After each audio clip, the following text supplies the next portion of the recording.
खोक्याच्या कुटुंबियांच्या भेटीला दाखल झालेले आहेत। आपण थेट दृश्य बघतोय।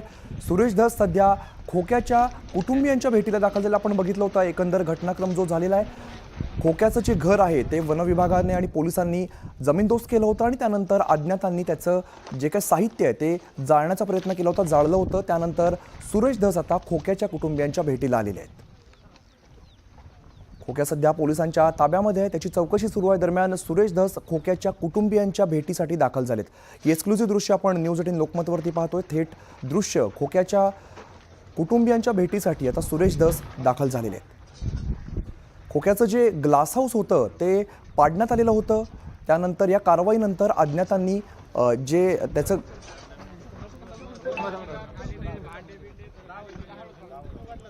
सुरेश जाधव आमचे प्रतिनिधी अधिकची माहिती देत आहेत। सुरेश, काय नेमकी माहिती आहे? सुरेश धस सध्या खोक्याच्या कुटुंबियांच्या भेटीला पोहोचलेले आहेत।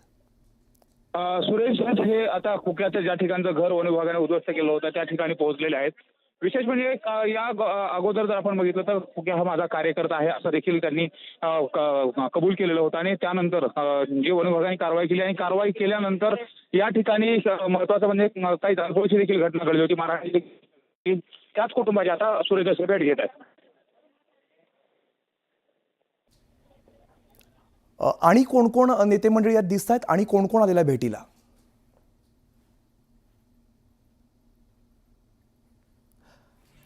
सुरेश, आणि कोण दिसतं या ठिकाणी? नेमकं कोणाकोणाची यात भेट होतीये? तर आपण पुन्हा एकदा जी दृश्य बघतो त्यामध्ये सुरेश धस सध्या खोक्याच्या कुटुंबियांच्या भेटीला आलेले आपल्याला बघायला मिळत आहेत। माध्यमांची सुद्धा मोठी गर्दी या ठिकाणी बघायला मिळते। खोक्याचं जे ग्लास हाऊस आहे ते पोलिसांनी कारवाई करत पाडलेलं होतं।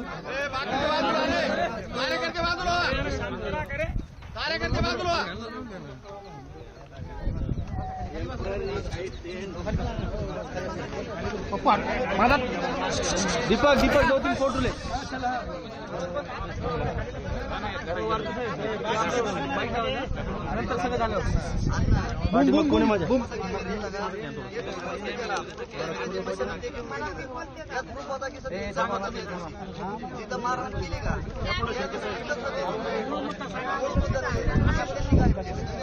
बसा बाकीचे ग बसा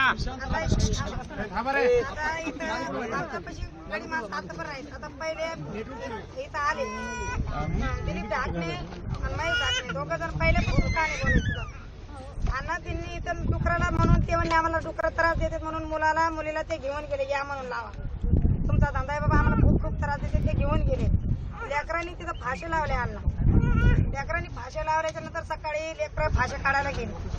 फाशी काढायला गेल्यानंतर अण्णा ती माझी पुतणी बसलेली होती, भाव फाशी काढीत होता, माझा मुलगा आणि याचा मुलगा फाशी काढत होता। सत्य परिस्थिती सांगायची। फाशी काढल्यानंतर ती मुलगी याच्या कपड्याला बसली, याच्या हातात कोरं होतं, महेश ढाकण्याच्या हातात कोरं होतं। मुलीच्या तोंडाला पाडून तिने कपडे पाडून खड्ड्यात पाडलं मुलीला। मुलगी ते पण आहे, एफआर पण दाखल केला आहे। पण अण्णा त्यांनी मुलीला छेडछाड केली, मारलं, तिथं मारलं। तेव्हा दिलीप ढाकणे वरडत आला, महेश काय झालं, महेश काय झालं? बहिणीसाठी माझ्या मुलाने त्याला हाणलं, महेश ढाकण्याला हाणलं, माझ्या बहिणीला का छेड करतो म्हणून त्याला हाणलं।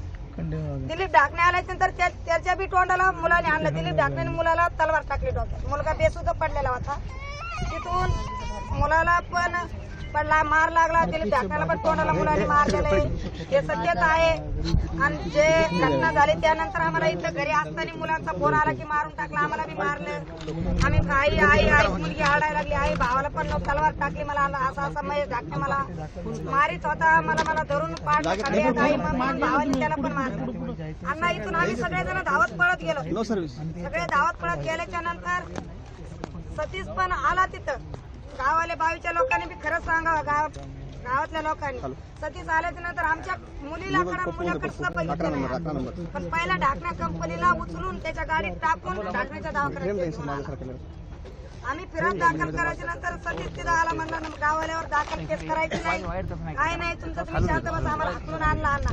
साहेबांनी पण घेतली त्यांची पण आम्हाला हाकलून आणलं आणि ते काय म्हणलं गावाल्यावर केस अजिबात नाही करायचे मी ते घालायचे काम करायचे. अण्णा हे सत्य गावाल्याने पण सांगा तुम्ही पण सगळ्या गावाल्यांना सगळ्यांनी हे सत्यच परिस्थिती आहे अण्णा ते घरचा आता गुन्हा आमचा बी झाला त्यांचा बी झाला व्यापार झालेले आहेत ते सत्यच आहे पण घर पाळण्याचं आम्हाला 20-25 जण रातच्या येऊन या मुलींना मारायचं अण्णा हे बघा हे लेकरं कसे करून टाकले ती पोरगी कात्री लाल आहे.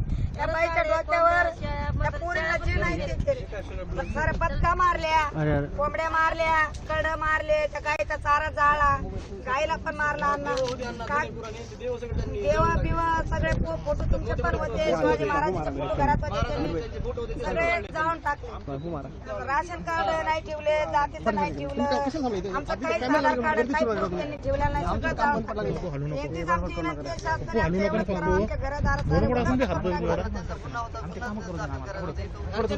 20-25 लेकरांना उन्हाच्या आता लेकरं उन्हात मरते म्हणून लोकांच्या घरी पाटले आले बारके लेकरं जे आहेत आता आम्ही ते सुद्धा लेकरं आणले नाही बघा लोक 20-25 लेकरं तिला 4-5 मला 5-6 हिला 4-5-6 आमचे असे लेकरं आहेत बारके हे बघा आता आम्ही काय तहसील आहे टाकी आहे एवढे लोक आहेत त्यांचे घर नाही पाडले आम्हाला राजकारणाचे असं म्हणून आम्हाला काही पाडायचे एवढा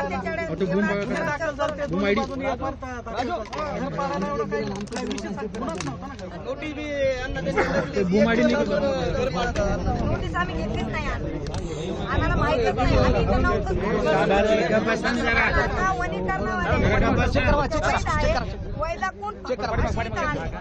वैदाकून वागणी आणि ते काय गाजा आहे का काय आहे ते आम्हाला काही माहिती नाही. तर खोक्याच्या कुटुंबियांच्या भेटीसाठी